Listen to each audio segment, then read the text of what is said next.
Tutor2U is an online educational publishing business. So our mission is to help teachers provide more engaging and more effective lessons, and also to help students do better in the exams that they have chosen to take. And we focus on a small number of specialist subjects. Our specialist subjects include economics, business studies, politics, law and sociology, which are subjects traditionally not offered or not supported by, in a digital way by the major textbook publishers. We run a website, tutor2u.net, which gets many hundreds of thousands of visitors a week.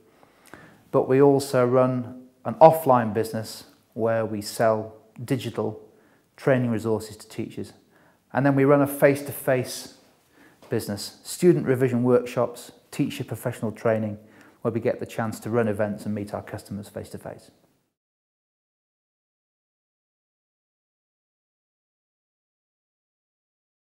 Our business model is what's known as the freemium model, which means that the majority of what we do, the resources we provide, the website, activities, the downloads, are free at the point of use, and we don't even require people to register on the site.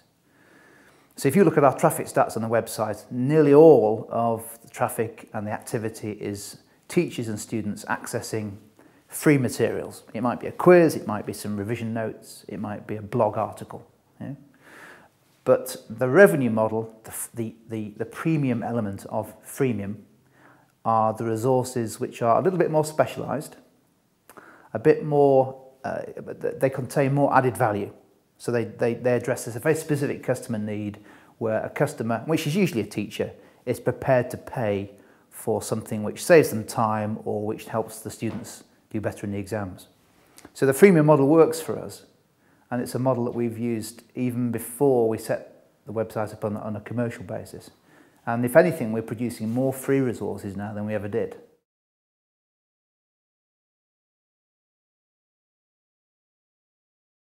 We spent a long time musing on the different sort of promotional mix that would work to drive traffic, because website traffic is the holy grail for a publishing business that wants to be digital. And we found that by far the best solution was to use content, free content, promoted via search engines and promoted via blogs and RSS feeds as a way of capturing that initial point of contact with the customer. So the website has been built around providing as much free resource as possible, but then on each page or each interaction, encouraging a teacher or a customer to sign up for more resources or more news and update. The beauty of our subjects, our website covers topics like business studies, economics, politics. These are very dynamic subjects which change every day. And so those largely make textbooks and many other traditional teaching materials obsolete. Almost the moment they're printed, they're out of date. So teachers are always on the lookout for the latest information or a new case study, a new example to use in the class the next day. So by focusing on content, fresh content every day, that's driven traffic to the site, which is then driven the number of customers or potential customers who register with the business.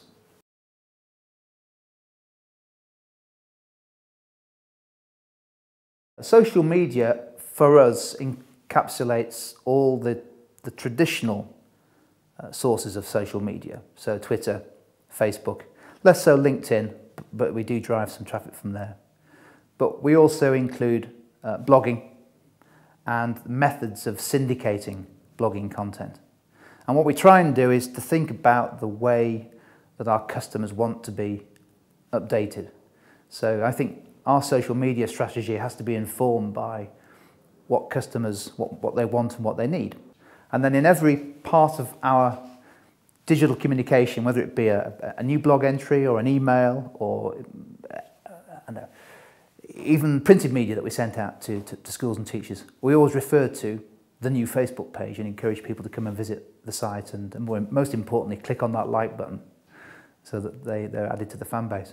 Twitter's the same. Twitter is a good source of content, so a good source of traffic for us. It's not as powerful in volume terms yet as Facebook. I think we find it easier to target our audience better on Facebook. We seem to be reaching out to the right types of network on there, whereas Twitter is a little bit more hit and miss. So we're having to experiment with that.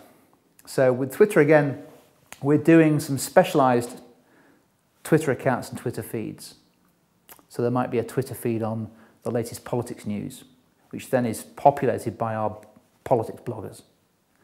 But we're also running personalized Twitter accounts. So I would run a Twitter account, and twin brother Geoff runs his own Twitter account, so that the teachers and our users can very much sort of see the personal brand that's part of the site, as well as just the pure teaching content.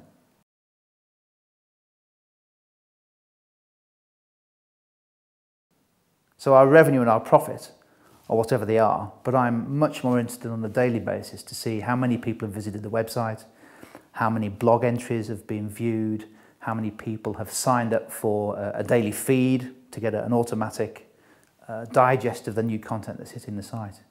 We can measure market share then by knowing how many teachers there are in the market and how many are accessing our resources each day or each month or week. And we get a feel for what the market share is. It's almost a measure of penetration in a way, because we know that, let's say there are, I don't know, 7,000, 8,000 economics teachers in the UK, and we know that 6,000 of them get our daily email, which is a good feeling for what our potential market share is.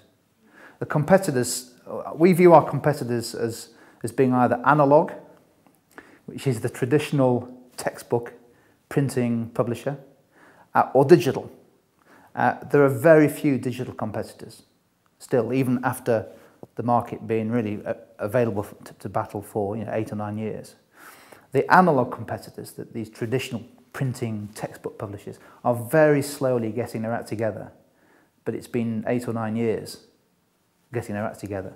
They just don't seem to have that same, I don't know, energy and enthusiasm about online as we do, which is great news, because you'd expect them to have really moved quite quickly, but I think the reason is that they find it hard to move from a print product to a digital product. And a digital product has a different business model and a different mindset to a print product.